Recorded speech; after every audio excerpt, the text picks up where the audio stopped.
I'm Cynthia Rowland, and this is episode 89 of EO Radio Show. For the next few weeks, we refresh our earliest episodes on nonprofit basics. During these dog days of summer, it's a good time to bring back some of our earliest episodes that cover fundamental topics that nonprofit leaders and aspiring leaders need to understand. In this refresh of episode 2, I talk about some of the roles that people play in the governance of nonprofit corporations. We're focused here mostly on nonprofit corporations, although nonprofits can be formed as charitable trusts. Let's go over the nonprofit governance positions first, and then we'll circle back to how these concepts of governance apply in the trust structure. Since this episode was first published in the summer of 2022, we've added the podcast to our YouTube channel, so listeners might want to look over the playlists on our channel that cover all the basics, and also our broad coverage of the formation mechanics in 32 states. Take a look at the show notes for updated links. Welcome to the EO Radio Show, your nonprofit legal resource. Brought to you by the Exempt Organizations Group at Farella, Braun & Martel. My name is Cynthia Rowland, and I'm a partner at Farella. I'm a business and tax lawyer with more than 30 years of experience advising clients on nonprofit and charity law. Through this podcast, our lawyers and guests will discuss a range of legal and business issues impacting the nonprofit world because we understand you work hard every day to make your community a better place to live and do business. Many of our programs focus on the basics, and at times we'll do a deep dive into narrow and complicated legal issues. Again, welcome to the EO Radio Show. We're glad you're here.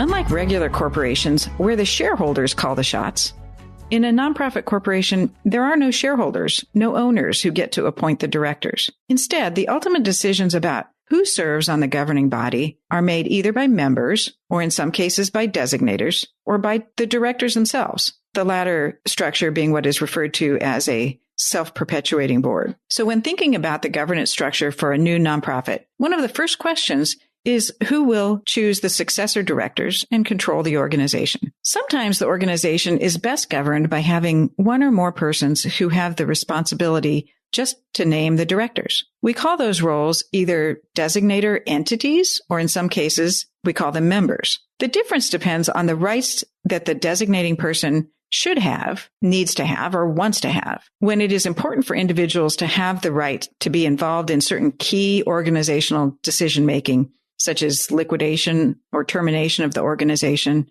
sale of all or substantially all of its assets, merger, or similar key decisions, it is often in the interest of the organization to actually have a voting member class. In most states, the nonprofit corporation law gives these kinds of members statutory rights that cannot easily be modified without their consent. Sometimes these member rights can become a real impediment, though, to making changes in the governance that might be needed. For example, member meetings are required, and there are specific rules that cover notice of the meetings, quorum requirements, proxy voting, and even specific notice requirements that must be included in a member meeting notice. So you can see that managing a membership nonprofit corporation requires a lot of attention to the details of obtaining member consent and approval to certain actions. I generally recommend avoiding a membership structure unless it's absolutely essential in order to attract the supporters, whether financial or volunteer, and attracting those individuals requires voting member benefits. That's rarely a fundamental need for a charity or a foundation. A somewhat similar structure that's much easier to manage than a formal voting membership, but that has some of the benefits of that membership structure, is to use a designator feature instead. A designator can be built into the bylaws to include a corporate entity, such as a parent nonprofit organization or founding business enterprise. A designator can also be the founding individual who is both founding and funding the new charity. This individual may want only the right to name successor directors, but doesn't necessarily want to be involved in other key decisions or otherwise have the statutory member rights I mentioned a few minutes ago. So sometimes the designator feature is a really handy tool. So moving on to the role of the director. A director of a nonprofit corporation is an extremely important role. It's important to keep in mind directors do not act on their own as individuals. The board of directors, collectively as a group, has the fiduciary responsibility to oversee all activities of the corporation. It's worth repeating the concept here. An individual director has no authority simply as a director to take any action or cause any action to be taken by the organization. Directors only act by a quorum with a majority vote to take action. As an aside, sometimes the bylaws even require supermajority or unanimous vote of the directors to do certain things or in certain circumstances. Another really important concept for director action is that each director has only one vote on any matter that is subject to the vote of the board. The right to vote as a director, though, is a personal right. Directors can't act by proxy. For his or her vote to count, the director must cast it himself or herself. Two other common questions come up when new nonprofits are formed. How many directors should there be? And do the executive officers have to be directors? In many states, the minimum number is 1, but usually it's best to have at least 2, and 3 is the practical minimum. In many small startup organizations, since the directors will also serve as executive officers, the minimum is 2 for reasons I'll explain in a minute. 3 is a great number of directors to start with. And unless there are extenuating circumstances that require a big board at the outset, it's often most practical to keep the size at startup to not more than 5, so that these initial decisions and actions can be taken relatively quickly and easily. The bylaws can allow any number of directors, and the practical upper limit is the capacity of the organizers to corral the votes of the directors when needed. Remember, in general, the organization is going to need majority vote of a quorum of the directors to take action at a meeting, or unanimous consent if the action is taken without a meeting. Voting rules are beyond the scope of this episode, so we'll get to those details in a later installment. One of the most important decisions that a board of directors makes from time to time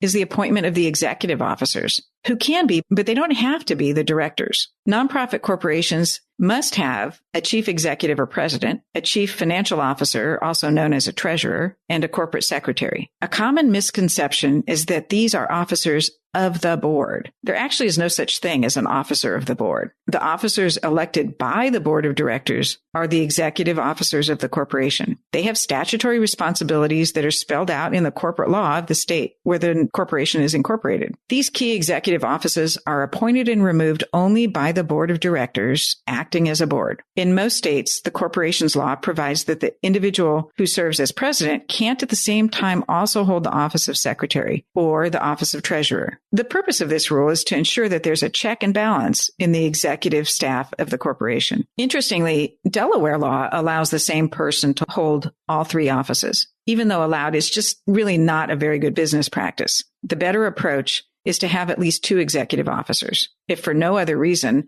than to make sure that if one of them isn't available to carry out a key function, there will be a backup plan. The executive officers are the doers in the day-to-day life of the organization. The board delegates to them the authority to do all the things necessary to run the show. So back to charitable trusts for a moment. As I mentioned in episode 1, which discussed choice of form for a nonprofit, charities and foundations can be formed by a declaration of trust, and they don't file articles of incorporation in any state. They don't typically have bylaws, and they rarely appoint officers. A charitable trust is governed by one or more trustees. These trustees have fiduciary duties with respect to the charitable assets and the charitable activities. Trustees have all the authority that is given to them in the document, which is known as the Declaration of Trust. Unlike entities formed as corporations, there aren't any default statutory provisions in the corporation's code of the state where the trust is established. Instead, the trustees act in the manner that's provided in the Declaration of Trust document. Sometimes there's only one trustee, and that trustee has the authority to act on his or her own to do all things that are necessary for the operation of the charity. That trustee can even be a trust fiduciary company, which carries out the trustee actions